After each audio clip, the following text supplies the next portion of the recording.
మహిళలను కోటీశ్వరులను చేయాలనే సంకల్పంతో తెలంగాణ రాష్ట్ర ప్రభుత్వం మహిళల సంక్షేమం కోసం అనేక సంక్షేమ పథకాలను అమలు చేస్తున్నట్లు స్త్రీ శిశు సంక్షేమ శాఖ, గిరిజన శాఖ మంత్రి సీతక్క అన్నారు.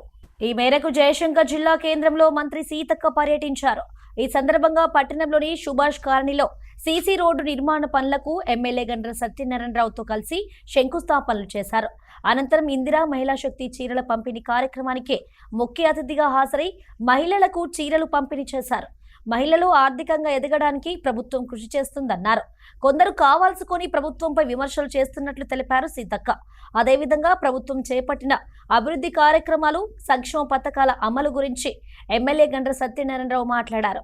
ఈ కార్యక్రమంలో జిల్లా collector Rahul Sharma, SP Sankeeth, trade promotion corporation chairman Ayitha Prakash Reddy తదితరులు పాల్గొన్నారు. మహిళలను లక్షాధికారుల నుంచి కోటీశ్వరం చేయాలనేటువంటి లక్ష్యంతో ఈ రోజు ముఖ్యమంత్రి రేవంత్ రెడ్డి గారు ఒక సంకల్పం పట్టింది. ఖచ్చితంగా ప్రతి ఇంట్లో మహిళ సంతోషంగా ఉండాలి. సంతోషంగా ఉండాలంటే వాళ్లకు ఆర్థికంగా వెసులుబాటు కల్పించాలి. వాళ్ళ చేతిలో 4 రూపాయలు ఉండాలి. వాళ్ళు స్వతహాగా ఖర్చు పెట్టుకునే స్వేచ్ఛ ఉండాలి.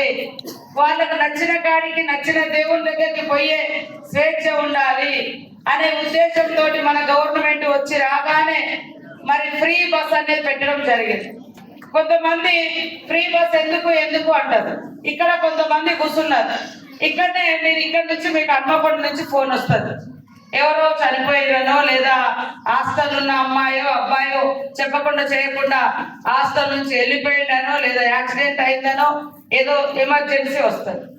ఈ నుంచి డైరెక్ట్ గా బస్ స్టాండ్ పోయి బస్ ఎక్కిపోతే రూపాయి ఖర్చు లేకుండా అక్కడి నుంచి మళ్ళీ ఇక్కడికి వచ్చే వెసులుబాటు ఈరోజు కాంగ్రెస్ ప్రభుత్వం ఇవ్వడం జరిగింది.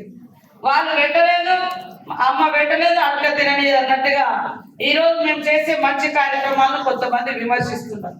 మరి బట్టలు కుట్టుడు, ఇప్పుడు స్కూళ్ళలో యూనిఫామ్ కూడా, పిల్లలకి ఇచ్చే యూనిఫామ్ కూడా మన మహిళా సంఘాలకే ఇస్తున్నాం.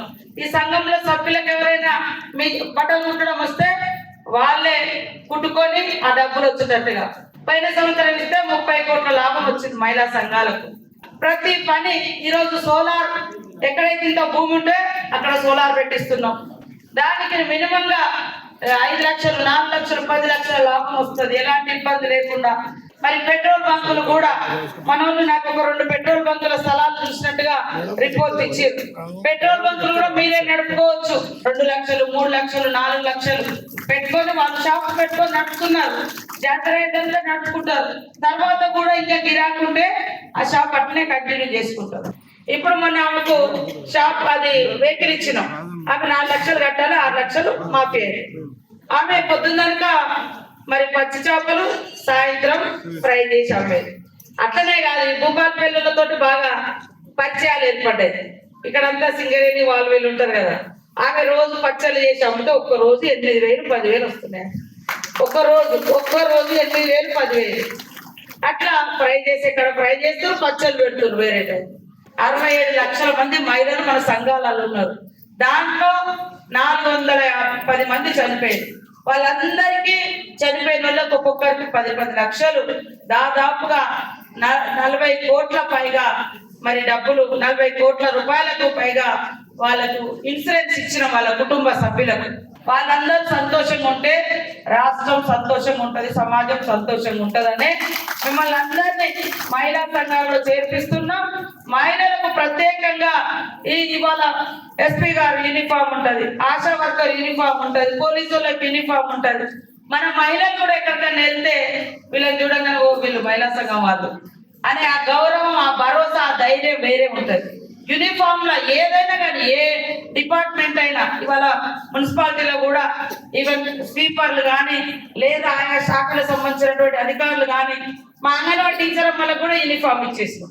వాళ్ళు ఎక్కడైనా పోతున్నావో వీళ్ళు అంగన్వాడీ టీచర్ అమ్మలు తెల్ల చీర కట్టుకుంటే ఏమో ఆశా వర్కరు, ఆ గుర్తింపు అనేది ఉంటుంది మనం ఎక్కడికైనా పోయినా. అందుకనే అందరికి ఒకే రకమైన చీరలు ఇవ్వడం జరిగింది. ఆ చీరలు కూడా అందరినీ మహిళా సంఘాలను పిలిచి, జిల్లా సమైక్య వాళ్ళని పిలిచి ఒప్పించి, ఓకే మీకు ఇది ఇష్టమేనా అంటే ఇష్టమే అన్నాక అది పంపడం జరిగింది. డిలే ఎందుకు అవుతుందంటే మనం సిరిసిల్లలో నేయిస్తున్నాం. ఇవి ఎక్కడ కొనుక రాలే, సిరిసిల్ల వాళ్ళకి ఇచ్చినాం నేత కార్మికులు. అందులో భాగంగా ఈరోజు అంబేద్కర్ మన సుభాష్ కాలనీ జంక్షన్ నుండి ఈరోజు ఎక్కడ కూడా ఆఫీసులో, కలెక్టర్ ఆఫీసులో కానీ, ఏదైతే హాస్పిటల్లో కానీ, పబ్లిక్ తిరిగేటువంటి కూడల్లో కూడా మహిళా క్యాంటీన్లను వివో సంఘాలకే ఇచ్చి, అదే విధంగా పెట్రోల్ బంకులు కానీ, బస్సులకు ఓనర్లను చేయడంలో కానీ, గ్యాస్ ఏజెన్సీగా ఓనర్లను చేయడంలో కానీ, వివో సంఘాలకు సోలార్ పవర్ ప్లాంట్లను కూడా 3.5 ఎకరాల భూమి ఉంటే ఈరోజు ఒక 1 మెగావాట్ ఉత్పత్తి, 1 మెగావాట్ ఈజీ కోట్లు 6 కోట్ల రూపాయల ఆదాయాన్ని పెంచే విధంగా గౌరవ ముఖ్యమంత్రి గారు టాటా కంపెనీలతో ఒప్పందం చేసుకొని ఒక ఈజీగా వివో సంఘాలకు ఇచ్చే విధంగా మనం ఈ రోజు పెట్రోల్ బంకులను, బస్సులను, అదే విధంగా మరి సోలార్ ఉత్పత్తి కేంద్రాలను ఇవ్వడం జరుగుతుంది. మన నియోజకవర్గంలో మొదటిగా గట్ల కర్పర్తి గ్రామంలో వివో సంఘానికి ఒక 1 మెగావాట్ ఉత్పత్తి కూడా మొత్తం ఫైనల్ స్టేజ్కి వచ్చింది, మంజూరు కూడా అయిపోయిందని మీకు ఈ సందర్భంగా మీకు తెలియజేస్తున్నాను. ఇక్కడ కూడా మన జిల్లా కలెక్టర్ గారికి గౌరవ ముఖ్యమంత్రి గారు మన మంత్రి సీతక్క గారి ద్వారా మరి కలెక్టర్లకు ఆదేశాలు ఇవ్వడం కూడా జరిగింది. ఎక్కడైనా ప్రభుత్వ భూమి మున్సిపాలిటీ పరిధిలో గాని, మండల కేంద్రంలో, గ్రామాలలో ఉంటే 3.5 ఎకరాల భూమి ఉంటే సోలార్ పవర్ ఉత్పత్తి తయారు చేసే కొరకు మా మహిళా సంఘాలకి మరి స్పష్టమైన ఆదేశాలు ఇచ్చారు. భూపాలపల్లికి వచ్చే వరకు ఉచిత బస్సు ప్రయాణం కూడా ఆర్టీసీకి నెలకు 400 కోట్లు కట్టి ఆడబిడ్డలను ప్రోత్సహిస్తుంది అని ఈ ప్రభుత్వం అని ఈ సందర్భంగా నేను తెలియజేస్తున్నాను.